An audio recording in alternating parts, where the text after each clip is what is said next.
evening, TheoTrade. This is Cora Rosenblum bringing you our Theo Night video for September 25th, 2018. And we're talking about the Fed.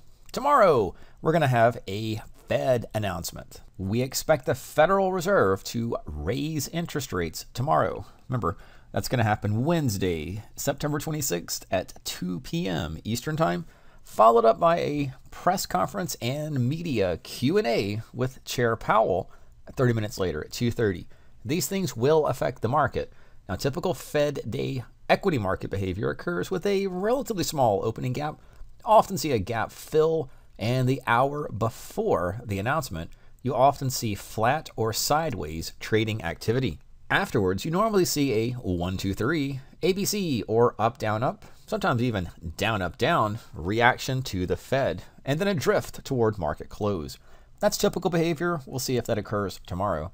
And the market does expect the Fed rate hike. So it will be surprising and unexpected if the Fed keeps interest rates the same. That's a very low probability outcome, but certainly must be planned and accounted for.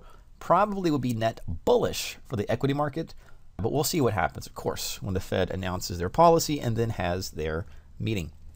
Mainly, we're looking not so much for the policy, but for what the guidance or what is in the Fed statement.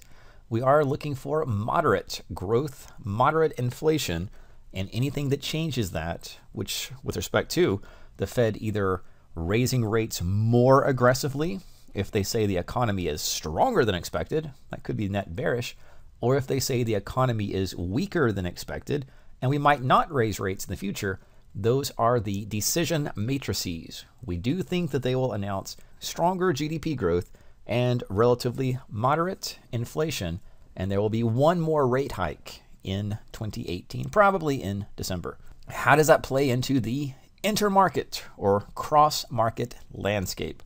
That just means equity markets right here in the S&P futures, gold as a commodity, crude oil, which typically trades with the stock market, and bonds. Bonds are going down. As rates go higher, bond prices typically go lower. So that's what we're looking for in the reaction.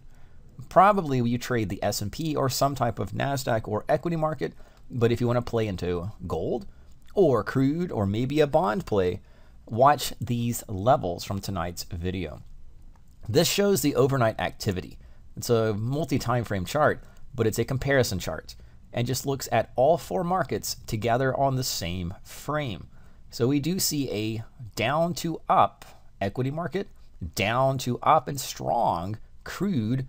We see flat consolidation, two triangles, and a broader trading range between roughly 12.15 and 11.95 in gold.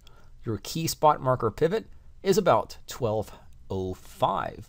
In crude oil, we're pushing up against 73 per barrel, and that is from a breakout range expansion away from our 69 per barrel, so that is into a target zone. Just like bonds, even though we're in a persistent downtrend on the intraday frame, bond prices are stabilizing into the 118 pivot levels. And for quick comparison, we can take a look at all four of these markets on their daily charts or bigger picture trend. With the exception of the volatility in early 2018, didn't affect oil as much as equity markets, we have a persistent uptrend in both the equity market, Nasdaq, Dow, Russell included, and in crude oil.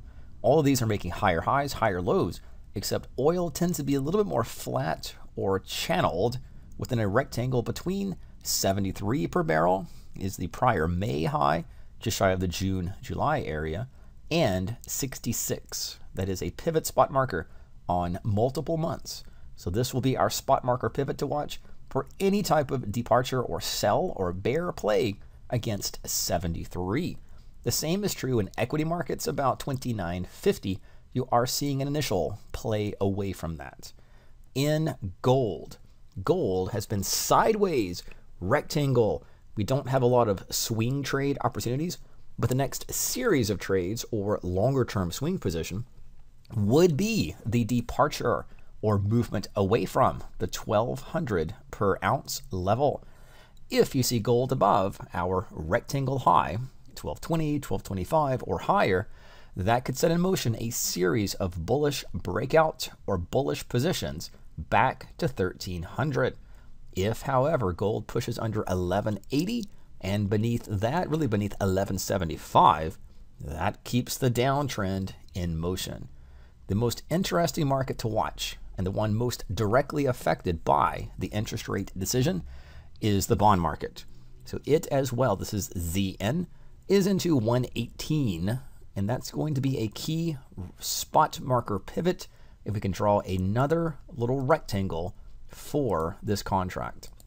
We can also follow this in IEF, TLT, or ZB. And we can draw the same levels. Now, ZB is a little bit further out there in duration, but it's going to play into 139 and just above 145.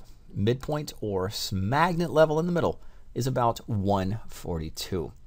These are levels to be watching, and not just the interest rate policy announcement, but what the Fed guides for the remainder of 2018 in terms of economic growth, GDP growth, unemployment, and those economic or fundamental factors. If the Fed continues to suggest that the economy continues to get stronger, we'll probably see higher future equity prices and crude prices, might even see lower bond prices beneath our support marker pivot, and gold, well, it's almost on an island. It's trading by itself. So gold of the four markets probably will be the least affected by the Fed decision and policy, but the others, they'll be affected and they'll affect your trades. This is Corey Rosenblum for the Theo Night video on September 25th, the day before the Fed Day. Have a good evening.